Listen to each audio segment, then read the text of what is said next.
Hey, what up, guys? It's me again. Welcome to the This Is My Moment podcast. I'm Patrick Mitchell. Here at This Is My Moment, we have fun all the time, laugh, love, and enjoying life. Here, let's get it. There ain't no stopping it. This is my moment. Join the movement. We bringing people together, bringing positivity, making changes for the better. Today, I got a young man with me that I had to do some research on because I never got a chance to meet him until today. But what I found out, I loved it. Introduce yourself, Mr. Tom. Thank you. Yeah, my name's Tom Rose.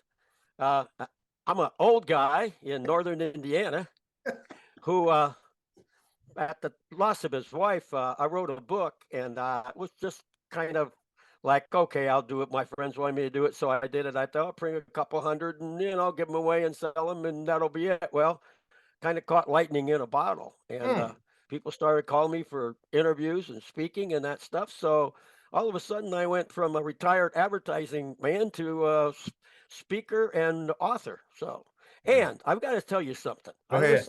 I got listened to yours. Now this is funny. You're talking to this old man in Indiana, and you're a young dude there in Texas, and you got this rap opening to your podcast, okay?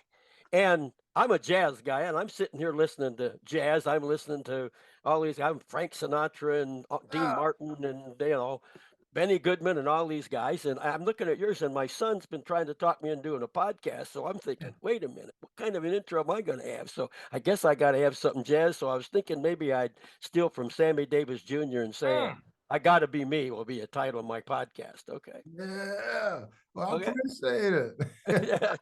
I would take credit, man, but my manager, she does all that. She makes me look really good, man. Yes, So yeah.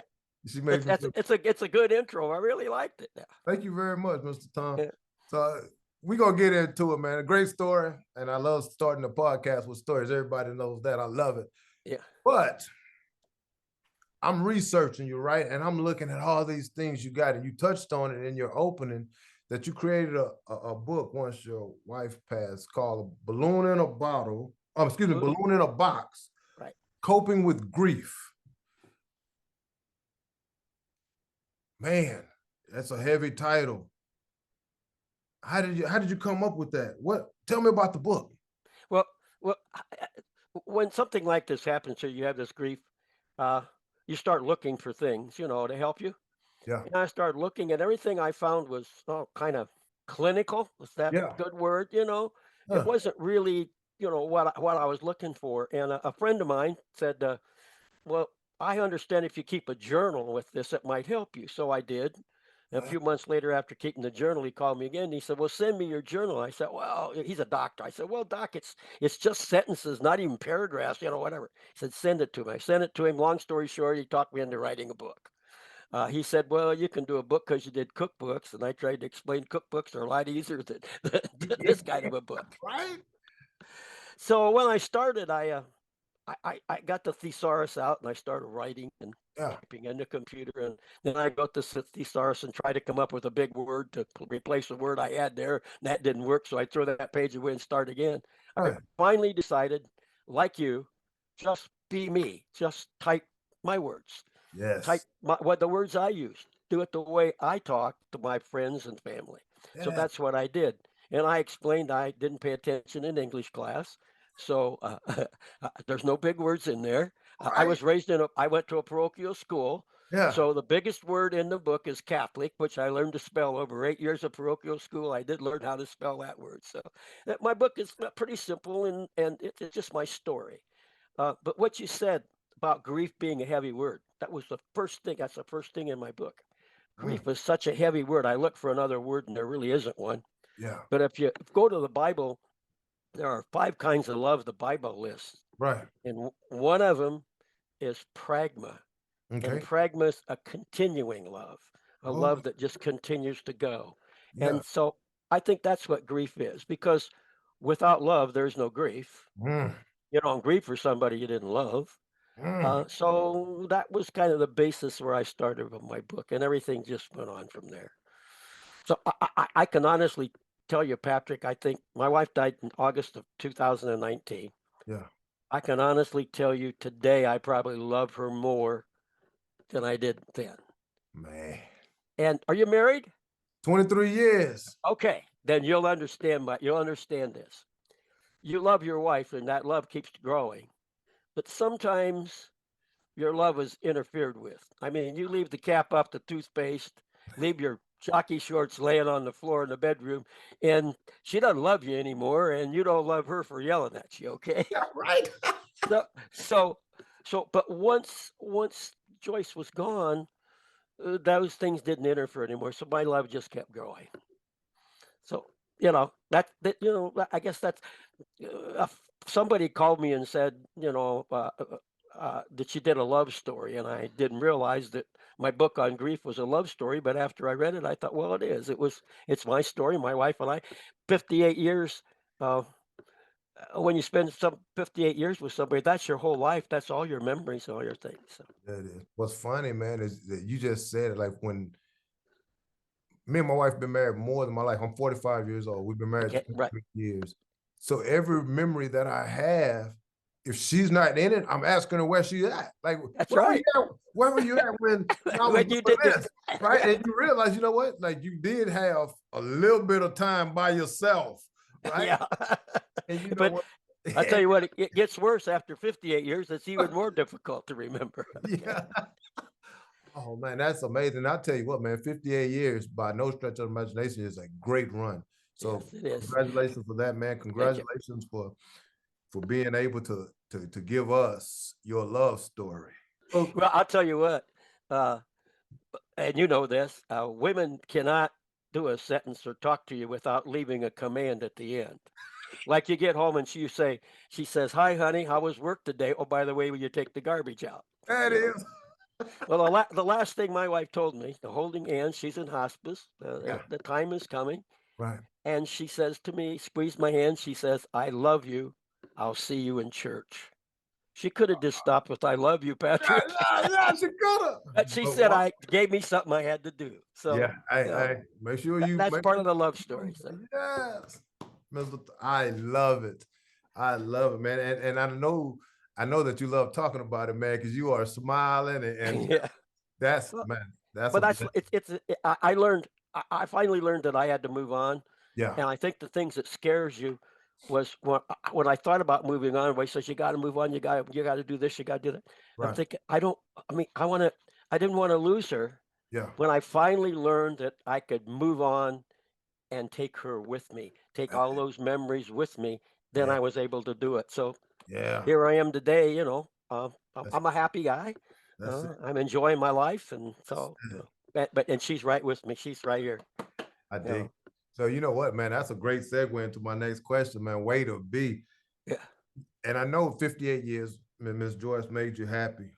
Right now, man, the memory that makes you smile, the one that keeps you positive, man. What's your memory? What keeps you smiling about this situation, man? What's your smile?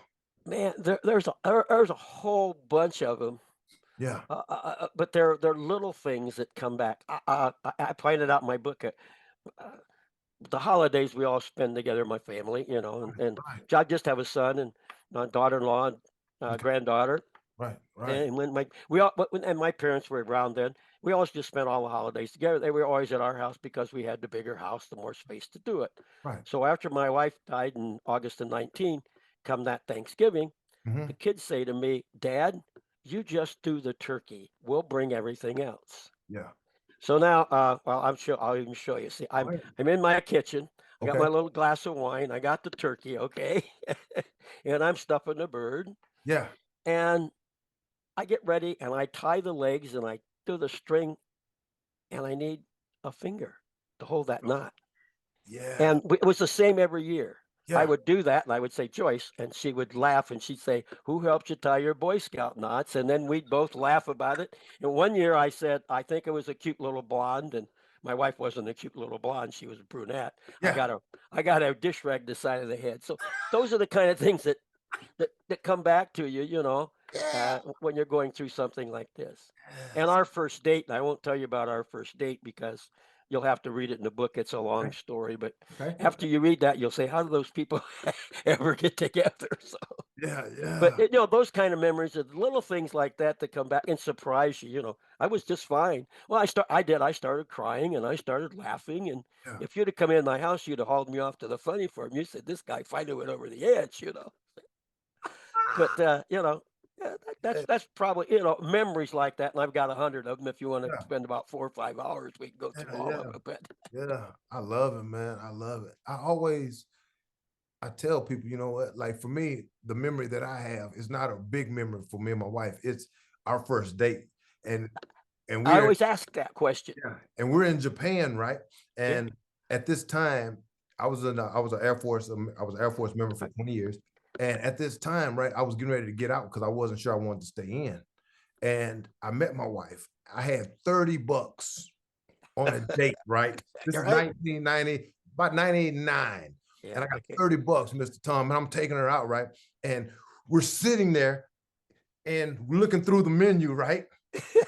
Everything on the menu, Mr. Tom, is $5 and $10, except one thing. The very last page, they had a plate for $22. And we're sitting there, right? And I'm like, oh, first date, she's gonna not pick the most expensive thing, right? So we're flipping through this book, and she orders, I like the shrimp plate. And in my mind, I'm like, oh crap, I'm done. Yeah. So long story short, end of the date, I leave the date with 33 cents left. And Great that, story. Great story. Yeah. man, Yeah. I tell you so. When I'm on a grief committee, when we get a new person, that's always the first thing I ask because they Yeah, usually won't want to talk. And if you ask somebody about their first date or their wedding, they'll yeah, always have a funny story with it, and that'll yeah. loosen them up. So that's your story. Yeah, I'd like to put that in my book. I wish I had known you then. That would have been a good one. Man, it's a great. Let me ask you this though. When you started writing Balloon in a Box, Okay. coping with grief, what was one of the biggest misconceptions that you had when you wrote the book? I mean, it's heavy, and there's no question, and it's a lot of Yeah. good times that come in, a lot of hard times. What was the biggest misconception you had writing the book, Mr. Tom? I think it's a misconception. It's a misuse Mm, of you tell people would tell me I understand. yeah, I want to say you do not understand. yeah, You do not understand. I'm sorry. Unless you've been there, you don't understand. Now, before my wife passed away, I hmm, thought I understood what grief was.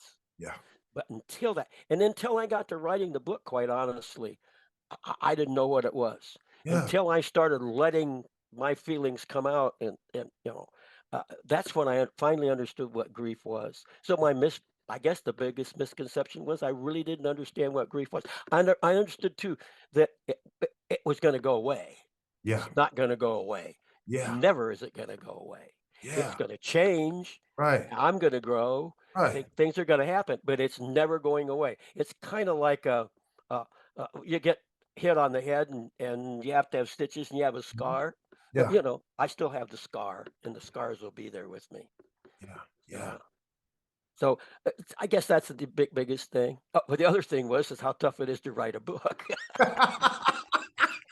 you know, Yeah, to say, oh, right. this is, wait a minute, Yeah. God, and then I'd read it. I'd sit here at night and I'd type and I'd get up the next morning and read it. And I thought, who said that? Who typed that after I went to bed? I don't remember that. So that's the kind of it.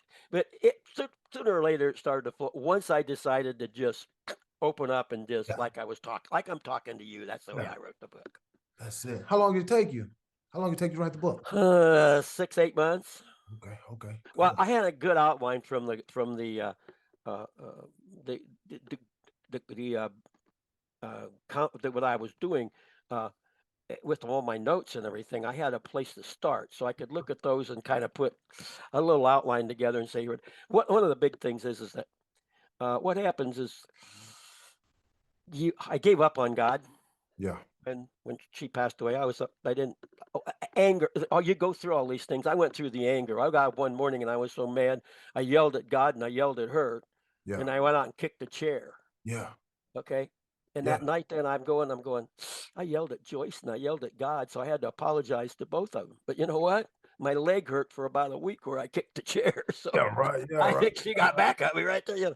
So yeah, those kind of things just all ball up in you, and you got to get them out, and you Yeah, got to let it, you know. And the book helped me do that. And yeah, then the balloon in a box is how you control that grief. So once you learn how to control that balloon in that box, you learn yes. to control your grief. You don't get rid of the grief. You control it. Somebody said when I said something about the balloon in the box, they said, "Well, just let that balloon go." I said, Yeah, "No, no, no, no. That balloon's got all my memories in it. I yeah, don't want that balloon to go, but I got to learn to hang on to that balloon because what happens is it touches one side of the box and a memory comes back or something. What yeah, you don't want it to happen is you don't want that balloon to hit the corner where it hits three, four sides at the time, and you yeah. get all these things all at once. It's hard to handle. Wow, So I like that. You don't want to let the balloon go. You want the no, no, balloon. no, no. Oh, I got it tied to my oh, finger here. It's never going.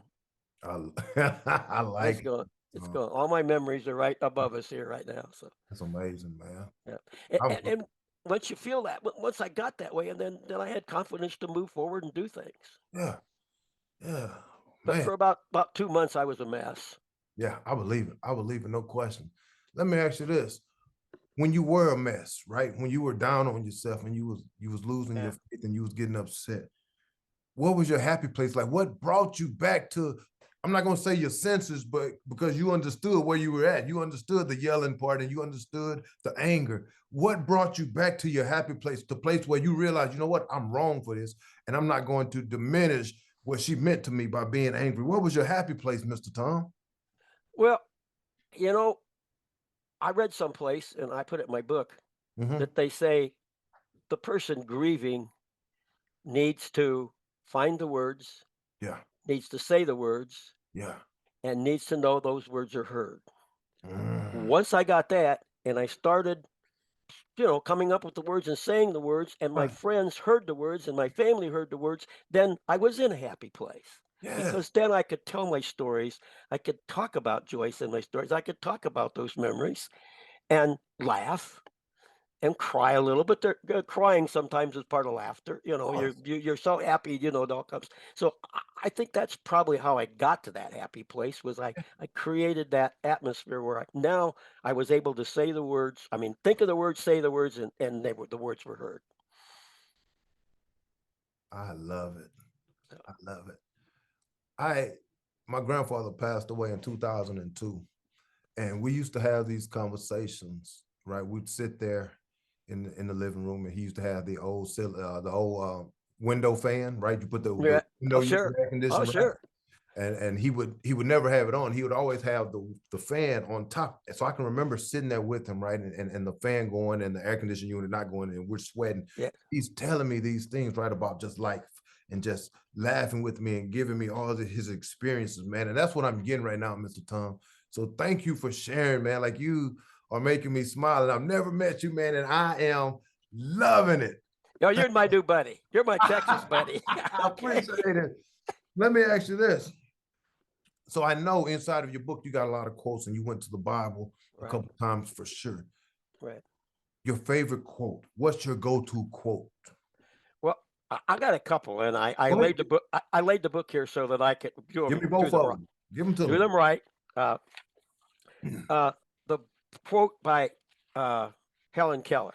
Okay. She said, "Death is more than passing from one room to another, but there is a different one thing for me. Remember, in the new room, I'll be able to see." That's a little heavy, right? Oh man, I love that one. And Oh, then I always liked that. There was a Chinese proverb that said, "You cannot prevent the birds of sorrow from flying over your head, okay. but you can prevent them from building a nest in your hair." And they'd have a problem with you and I, but we Yeah, understand. I get where you're going with it. That's The other quote that man. affected me was Bishop Sheen said this. He said, "Sometimes God has to break a heart to get into it." Mm, And that's what he did with me. He broke my heart. We got into it. I'm that's a much better person today right. than I was 5 years ago, 4 years ago. I wasn't a bad person, but Right. I'm much better today because I've learned from her, Yeah. her strength that I've taken with me Yeah. and things over the last 4 years that if all of a sudden I went, oh man, I missed that. I should have had that before. So. Yeah. Yeah. Goodness gracious, Mr. Tom, you own it, man. Man, I would say I'm speechless, but I can't because I got to keep going. But man, those are heavy quotes, man, and very but they're relatable. Very but they're uplifting. I mean, Yeah, they are. Ellen Keller said she's going to go there and she's going to be so much better than she is now. Man, and that's it. That is it. Mr. Tom, you got me in my feelings, man. Like I'm in my feelings, and I don't want to be that way for this next part, but Oh, I know. That's right. Pass it off. Okay. yeah, we gonna Let's go. Hike. Let's go next. Go to next play. So this is what we're gonna do next. At the end of the show, and I know you researched me because you told me. Okay. Yeah. We do word association. Okay. Say one word, give you two options, or excuse me, I'm gonna give you two options. You have to choose. Don't bail yourself out. You have to pick. Okay. I'm gonna give you a phrase and tell me the first thing that comes to your mind. All right, Okay. you ready? I got it. All right, let's go. So I know you like cooking, and I know in 1978 you received a wok for Christmas, Yeah. and you started cooking with this wok, and you were put into a situation where you had to teach a class. Correct. Yep. You did your research. Oh yeah, yeah, Okay. yeah. Oh All yeah. right. So here's the thing: you have to cook one meal with that wok to save the day. What meal are you going to cook, Mr. Tom? To save the day or the date? The day. To save the day. Everything depends on this one meal Mr. Tom is going to cook. What meal are you going to give us, Mr. Tom? Pork fried rice. Ooh, I do love that. With lots of vegetables in it. Okay, okay. Okay. So that wasn't even a hard one for you. No, it wasn't. In fact, I did that 2 nights ago just for me. So got some in the refrigerator I may have later now that I said that. Okay, that was too easy for you. Here we go. So, if I'm not mistaken, your first book was Cooking Together Chinese Style. Correct. The second book, Cooking Together Quick and Easy. Is that the second book? Correct. You have to pick which one you like the best. Which one you like? No, the first one. You like the first one? The first one, just because it was a new thing to do and it was exciting to cook that way, and that's what got us on TV. And I did that with my friend, and that's how we got started. So yeah, the first one. Yeah. So before I ask you this last one, I had to throw this in there. So I'm looking you up, and it says that you did 13 years on a cooking show. Correct. And you never missed an appearance. Correct. Is that true? That's true. How? Well, we did 15 minutes every Wednesday morning on the local Fox affiliates morning show. Yeah. And if we went on vacation, we filmed something before we left. Yeah. We actually filmed some stuff from our house a few Yeah. times. If we went on vacation someplace, then we could arrange it. I had a friend that usually was with us, and he had a video camera, and we'd tape wherever we were in the Yeah. Canary Islands. Went in the restaurant and talked to the chef and said, "Would you mind doing a show for us?" And with us, Wow. and we went back and filmed him, and he did his recipe. And so yeah, we always did. We always had something. You know, that's almost like 13 years without missing a day at work. You got it. They give out watches for that kind of stuff, Mr. Tom. Well, I have a silver tray in the other room from the when we finally said we're giving it up. They gave us a silver tray. So That's amazing. So here's the last question. I okay, give you the phrase, "This is my moment." What's the first thing that comes to your mind? This is my moment. my speaking engagements. This is my moment. This Yeah. is my moment to heal. This is my moment to share. This is my moment to be, I guess, who I should have been all these years. When I was in college, I was in speech and drama and all that stuff. Yeah. I didn't follow through on that. I chose other careers afterwards. But now at 81, maybe I'm seeing that's what I should have been doing all along. I should have been sharing with people and helping people and and growing myself that way. So Yeah. that makes sense. A ton of sense. I'm gonna tell you what, when I started, when I was in the military, I didn't have this is my moment. You know, I Yeah. lived it, but I didn't have it. I didn't own it yet. But when I started it, right, like it makes me feel so much better as a person when I'm giving back and I'm being someone that they can listen to and they can grow with and they can laugh with and smile with and just put back positive energy into the atmosphere, man. And it makes every single day so much better for me. So Yeah. every day that I'm able to wake up, I make sure that that's my moment, right? And I think from listening to you, that's what you're doing too, Mr. You Tom. got it. Every single day is your moment. Yep.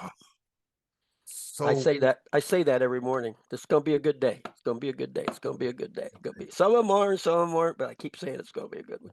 yeah, Mr. Tom, thank you. Thank you for being on the show, man. It was a pleasure getting to know you. It was a pleasure seeing you smile, man. I love sharing the stories. I love laughing. And I'm gonna have my manager Ashley. She's gonna reach out to you when I read the book, and I'm gonna tell you my favorite part. But Okay. I can't wait to hear the wedding story or the first Yeah, date story. first That's date what I story. want to hear. That'll be That's it. what I Yeah. want to read. But yes, sir, Mr. Tom, we're done. Thank you very much. Thank you for having me. When I get a podcast, you'll be a guest, right? Too easy. I'm there, no question. Hey guys, if you don't have someone that makes you smile in your life, like Miss Joyce May and Mr. Tom, you got to find somebody that's important. Find somebody in your life that you can give everything that you got to. Help yourself be better by letting somebody help you be better. Go get it. There ain't no stopping it, this is my moment. Join the movement, we bringing people together, bringing positivity, making changes for the better.